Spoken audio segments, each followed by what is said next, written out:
do battle against Joseph Herrera. Both these players 10-3 in top 8 contention, and we are about to be underway. Looks like they jump-started a little bit here. But Martyr Green on your left, 4-color Rally on your right. Herrera with expeditions that we just who knows. Crackling Doom, you drew. Go ahead, Patrick, Expedition King. That is a, I don't know. Uh-huh. Is this a Sunken Hollow? Is there a Sunken Hollow in his deck? Nope. Try again. Go fish. Cinderglade, and this is a Bloodstain Mire for a swamp. Mm-hmm. Michael Majors has a Polluted Delta and a face-down card that he may or may not have fetched for. Not the cleanest game so far. That's how he shortcuts what he searches for to save time. I've played against Majors actually at the class he got second place in Charlotte. So the first time I saw that I was a little confused, but it makes sense as he plays a Jace here on turn number 2. Soulfire Grandmaster, the play here for Joseph Herrera.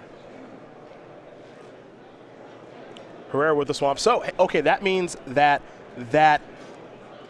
battle land taps for white. Yeah, that means it was a Canopy Vista, most likely. Chances are. Don't bring up the image like that clarifies anything. How can you associate it with any card that's in play? It's pretty clear that land's a Canopy Vista. Is there a Prairie Stream in his deck? Nope. No, all right, it has to be Canopy Vista. That's how we figured it out. All right. Crackling Doom is going to take care of Jace. Here comes Soulfire Grandmaster. Herrera gets to gain 2 life as well, so that's nice. I can't wait to start covering Legacy tournaments. At least it'll mostly be clear what Expedition is what. When your opponent's sacrificing a land and pointing at the Tropical Island, probably the Wasteland. When your opponent's tapping a land and removing a Simian Spirit Guide for a Blood Moon, it's probably Ancient Tomb. Hopefully it'll be clear enough. Okay. Oh, but they put the stupid filter lands in too. So Modern's going to be so tricky. Here's an Elvish Visionary, a Plains, and a passing of the turn back to Herrera. Nobody said our job was easy, man. Is that a Sacred Foundry? Is it an Arid Mesa? Is it a Rugged Prairie? Who knows? Hopefully a spell will be cast that clarifies it, but there's no way to tell. Herrera does miss his 4th land. Here comes Elvish Visionary. Herrera going to fall back down to a starting life total of 20. Canopy Vista there for Majors, and he could have anything as he passes the 4th turn with green mana available. It could really be anything.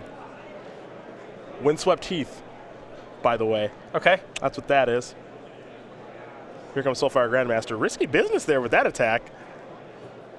Yeah, that's a bit much for my taste, unless he's got some very specific set of cards in hand. Find out in a moment. Major with Collected Company. Grim Horror Specs and Sidesi's Faithful will enter the battlefield. There'll be an exploit trigger here for Sidesi's Faithful. And Elvish Visionary is going to bite the dust. With the exploit trigger on the stack, perhaps Herrera would like to play a removal spell to kill the Grim Horror Specs. Yeah, if he kills the Grim Horror Specs, this isn't really that bad. Mm-hmm. And his deck is very good at killing creatures like Grim Horror Specs. Yes, it is. And it looks like he does have a removal spell at the ready. Crackling Doom yet again. So Majors will lose Grim Horror Specs. He'll also take 2. Herrera will gain 2, of course.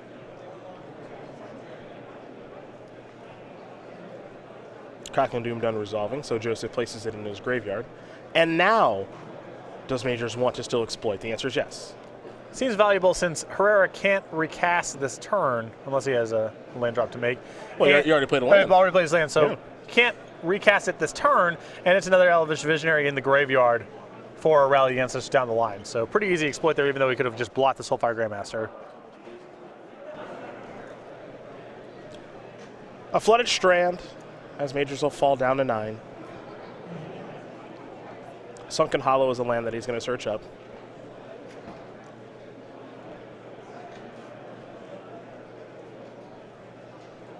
Now there's Zulaport Cutthroat.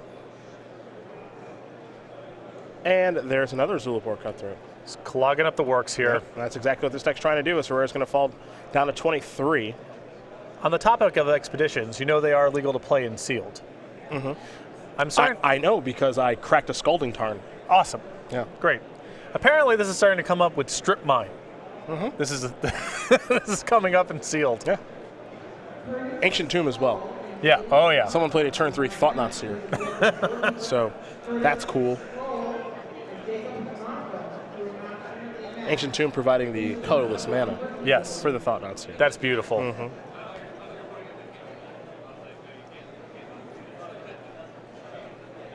Soulfire Grandmaster. And Herrera will just pass the turn back. Access to some red mana here for Fiery Impulse. And you can see the problem with Herrera's Game 1 matchup. He's just got a handful of creature removal spells, and Majors is making the game about something else entirely. Nantuko Husk has arrived. Herrera will respond, kill a Zilliport Cutthroat. He'll gain some life. Majors will also gain some life here. On the surface, this all looks fine. Majors is casting some creatures, Herrera's killing some creatures. It looks like the game is pretty close to neutral, but because of Rally of the Ancestors, these kind of exchanges don't get Herrera anywhere in the long term. Yeah, both players exchanging resources, as it were, back and forth, but eventually Majors will draw the ultimate trump card in Rally. We assume. I mean, he is at 11, and it's Herrera's job to try to get him dead before he does draw Rally. Crackling Doom, the draw here for Joseph this turn.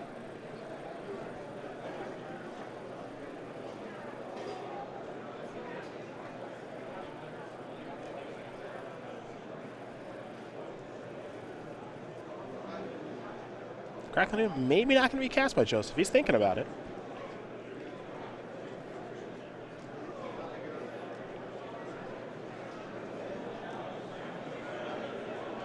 Not just yet.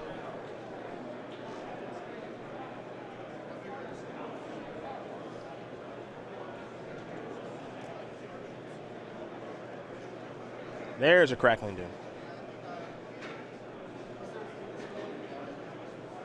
There'll be a response here. And if Majors is sacking the CDC's Faithful here, I think that suggests that he's setting up Rally of the Ancestors for next turn. Feels that way, doesn't it? Just making sure he gets the maximum number of drains on the way out. Yep. So Herrera will gain a little bit of life. All that jazz. But it leads me to believe that Michael Majors does have Rally of the Ancestors in hand, and he's setting up a big one. There was no reason for him to make any sort of move if he wasn't planning on doing it. He could simply sacrifice the Nantuko Husk to Crackling Doom. He still has an 0-4 in play against a 2-2. Everything's all well and good. So if he's making this kind of move, it's with the intent of Rally of the Ancestors next turn. And there's so many small triggers here, just making sure that everything is kept above board here. Make sure all the damage gets tracked the right way. Here's an attack for 2. Herrera will gain some life, Majors will lose some, but you can already see the Rally Ancestors in his hand, so he's going to untap. He'll draw a card. Polluted Delta is the land. Majors will fall a little bit lower, down to 11. There's a Prairie Stream. No shortage of white mana here for Michael, however. And a really big draw here from Majors in the second copy of Rally of the Ancestors. The first one is likely to produce an advantage that is overwhelming but isn't necessarily game over. The second one probably going to kill him. Second one will be game over. Sidici's Faithful, Elvish Visionary, Grim Horror Specs. This one might actually just be game over too, honestly. From 25, this is asking a lot, but maybe. See how it shakes out. Yeah. I'm not going to sit here and figure out the triggers. Majors can do that, and then we'll see what the life totals look like. Well, Michael is very good at it. Again, first place in our Standard Classic in Cincinnati to kick off the year. Second place in our Standard Classic in Charlotte, losing to Matthew Tickle in the finals. He likes this deck quite a bit, been writing about it quite a bit on StarCityGames.com, and is displaying quite a bit of prowess with this deck. As here's Elvish Visionary.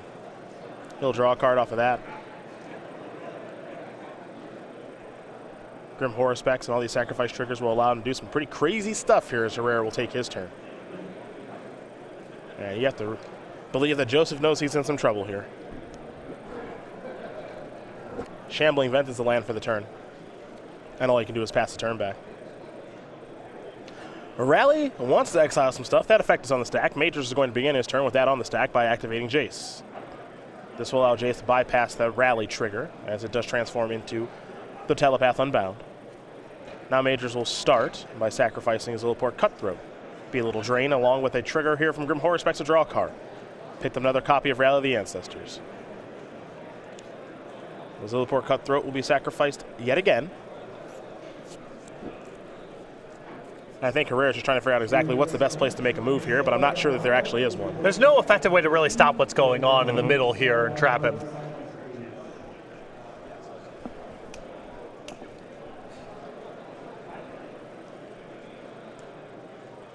It would require quite a bit of sloppiness here from Majors, and that does not seem to be in his wheelhouse with this deck. Not from him, that's for sure.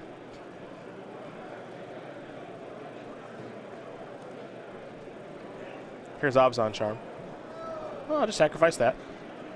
You don't get to draw a card off of Grimhorror Specs, but you do get to draw a card off of the other card that was sacrificed. That was Zulaport Cutthroat, of course. So Majors just moseying along. Drew a card for his turn, now he's sacrificing a fetch land. One thing, too, keep in mind that Elvish Visionary was cast. Did not come back from Rally.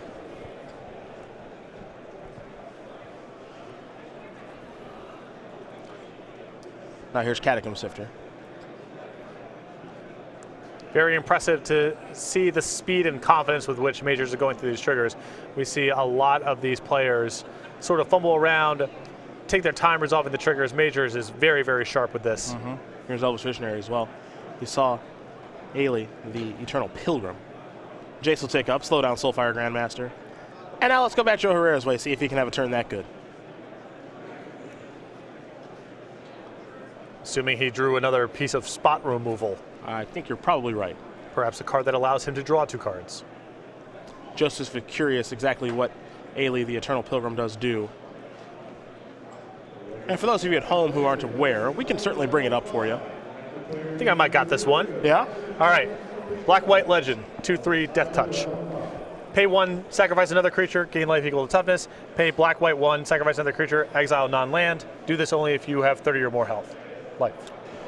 Activate this ability only if you have at least 10 more life than your starting life. Sorry, Commander people. Yeah, Commander people, I'm sorry. It's 50 or 60 or whatever. This is a legendary creature, yeah, so could be a commander. Yes. Yeah.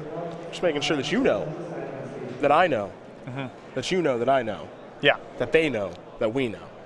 It's important. Which I do not. Yeah.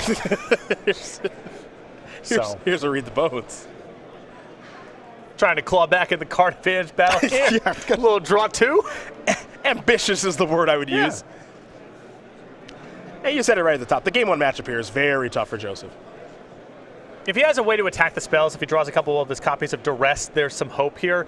But there's only 12 creatures in the deck. He applies very little pressure. So much of his deck is removal spells, and that's just not a plan here. And 4 of the creatures are Goblin Dark Dwellers. Yeah. So that's not really one that's going to apply a lot of pressure. I think it costs 5 mana.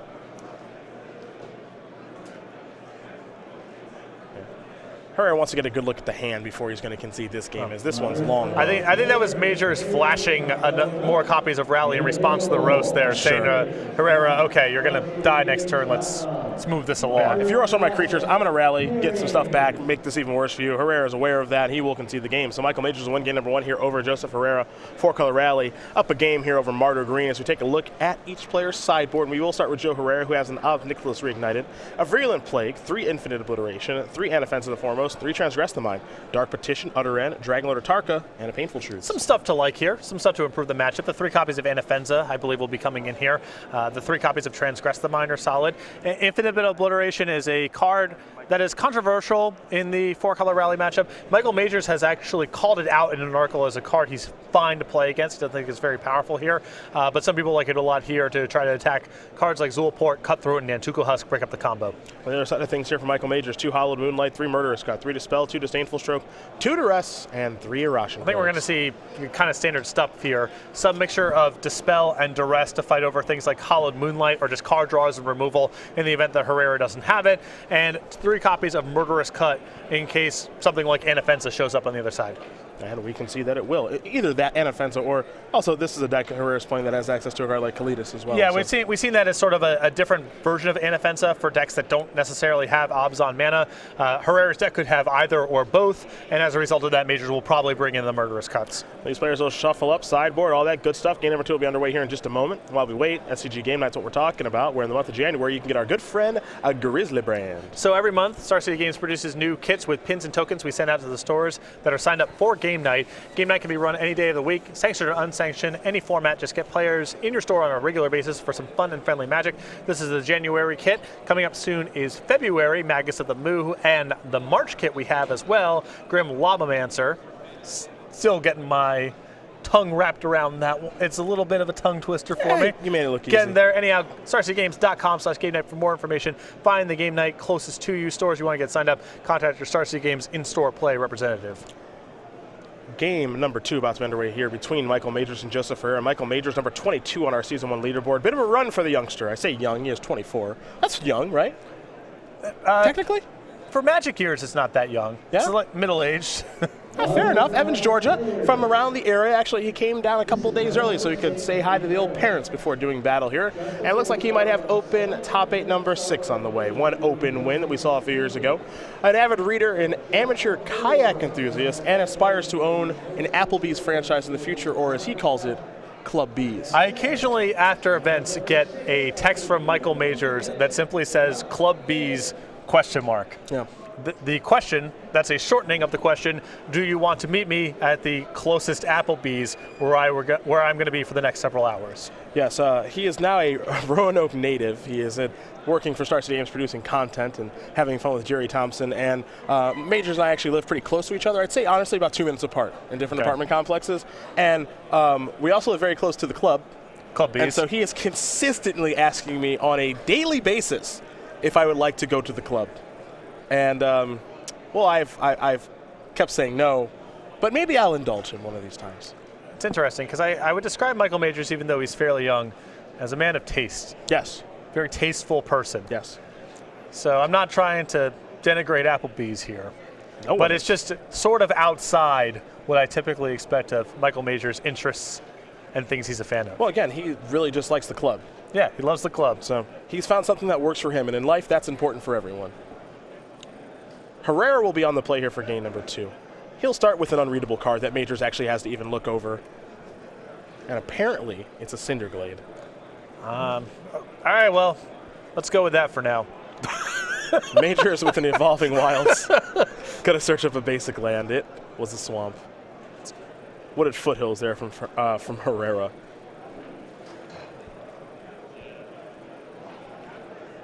A forest, an Elvish Visionary, and a drawing of a card. Let's head back Herrera's way. He'll sacrifice that Wooded Foothills, fall down to 19. It's tough because the last time we had Herrera on camera, I felt like I was really firing on all cylinders with correctly identifying the expeditions. But after being wrong in game 1, I just got no confidence in my game anymore.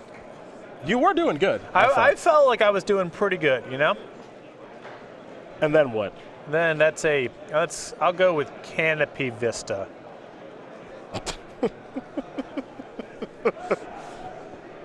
So this is never going to get old for me. No. Bang. There it is. What? That'll help. That'll help. No, it doesn't. No. Another Wooded Foothills. No, it doesn't. That doesn't look like any card on the screen. I think that's my best guess. All right, they got a swamp. Yep. That means that's a Bloodstained Mire, not a Wooded Foothills. That's exactly what that means. Here's Anafenza.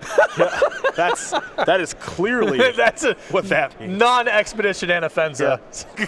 Quickly identify Thank God.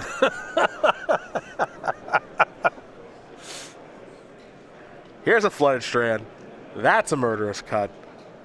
I'm bringing the beats here with Elvish Visionary in just a moment. Anafenza down. And I've been saying this over the course of the whole broadcast. I think Anafenza is a fine card to have in your sideboard. If you want it, that's okay. If you really want to attack Rally, I think you've got to get away from some of these creatures. I don't think they're that effective now with Reflector Mage being in the main deck on top of the removal spells in the sideboard. I've not seen a post-board game where Kalitas or Anafenza was just a factor at all. Yeah, it's time to go to something else. The game plan against Rally is going to have to change. Having Anafenza or Kalitas, as you did mention, it's just not going to work anymore. Murderous Cuts and Reflector Mages and any other removal spell they want to play. I love my new plan, if I were to approach this, would be sweepers and spot removal spells backed up by counters or discard. I like that recipe. But Kolaghan's Command, looking to get back Anafenza and make Majors discard an island. Majors will untap, take a draw step. Looks like Eiley, Eternal Pilgrim was the draw. Sunken Hollow enters the battlefield untapped. Beat down to the Elvish Mystic. And Majors will just pass. Nothing to do. Go. The old turn 4 sigh. Yep. Classic nothing to do. Flooding out. See, I discarded a land last turn. Hands just nothing but lands. Yep.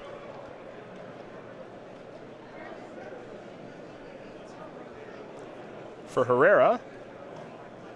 He's going to have to figure out something to do on his 5th turn, because I don't think that he thinks that Anafenza is going to be the end-all be-all here. He played what I believe to be a Smoldering Marsh. Your guess is as good as mine. I know that's a Collected Company. Well, my guess is slightly better than yours, but we're still both just guessing. Here's a Reflector Mage. That's fun, along with a Jace. Yep. Anafenza going to have to go home here in just a moment, I think. Fiery Impulse going to take care of Jace. Anafenza's back to the grip. Yeah, good sequencing there for Herrera. Make sure the Jace gets exiled. Reflector Mage, Elves Visionary, come on in. Herrera going to fall down to 13.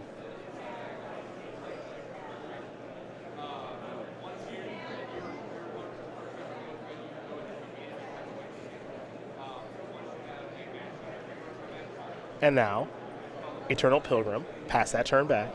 Herrera, Infinite Obliteration hand, let's make it 2. Now I have a feeling this game we're going to get to test out Majors' theory, because Herrera has a lot of Infinite Obliterations. As I mentioned before, Majors' article said, I don't care about playing against this card. I see this as a creature deck first and a combo deck second. Let's see if Herrera can punch any sort of hole here with these Infinite Obliterations. Let's see where he's going to start. Well, there is Infinite Obliteration. Name that card. We'll get confirmation on what he is naming here in just a moment. First name is usually on Nantuko Husk, from what I've seen. He's going to go with Husk. Perhaps Majors just sideboarded some out. There's 1. There's 2. Ha ha ha. Tricky. Ha ha ha. A very tricky Michael Majors. And because he has Eiley in the deck, it's not like this is his only way to sacrifice and do some stuff with Rally. For the record, Majors with 3 copy of Nantuko Husk in the main deck. So it looks like he's taken out 1 of them. Board down just a touch. Just a light shaving. Mm-hmm. And now Soulfire Grandmaster. You see Majors' hand, Collected Company, Dispel, Rally the Ancestors. Pretty good hand. And with the Dispels here, you can tell his concern is over Hallowed Moonlight, not over cards like Infinite Obliteration. Majors will untap, playing face up because he's such a nice guy. And his hand is so good. That's that too. Yeah. Classic. Classic show-offs. And it's gone. Collected Company. Going to reveal that one again. Main phase. Take a look at the top 6. See what he hits. Elvish Visionary is 1. That's an embarrassing Collected Company. Still punched through 4 lands and a Dispel he didn't really want. True. Picked up an Evolving Wilds, I believe. That'll be the land for the turn. It's got a pretty good attack with the Death Touch and the Reflect Mage. So when they come, attack for 4. Herrera will fall down to 9 and pass that turn back. Over to Joseph he goes. He'll untap his $3 million mana base and take a draw.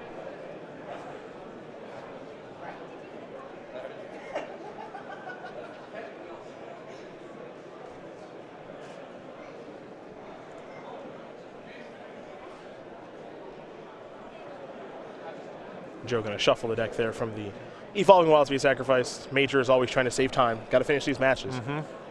Very fluid with the deck. Good pace of play, too. I mean, we're 27 minutes roughly left in the match here. There is a fetch land. Whatever. Yeah, it's not Wasteland or Strip Mine.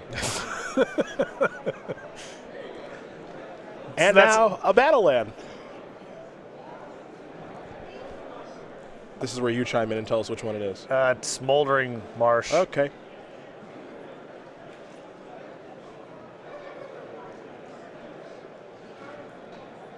Very good chance I'm wrong also. All right, if he's casting Infinite Obliteration, that means double black, so that increases the likelihood of it being Smoldering Marsh. Sidisi's Faithful is the name. So I guess Herrera's plan at this point is to try to just lean on Anafenza as being a lock piece if he can Infinite Obliteration all the ways that Majors has to get it off of the battlefield. It seems like a long ball prospect here because of Reflector Mage and Murderous Cut, but that seems to be the course of action. Seems reasonable to me. And there's Anafenza. Time to draw. Picked up another copy of Rally.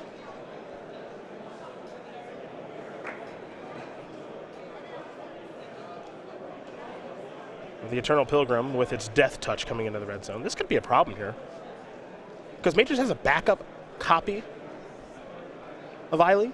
So this could be an avenue to victory, even though he's lost some of his more important threats in Antuco Husk and Sidisi's Faithful. The beatdowns, huh? Is he going to miss the air? He does not miss the trigger with the Anafenza.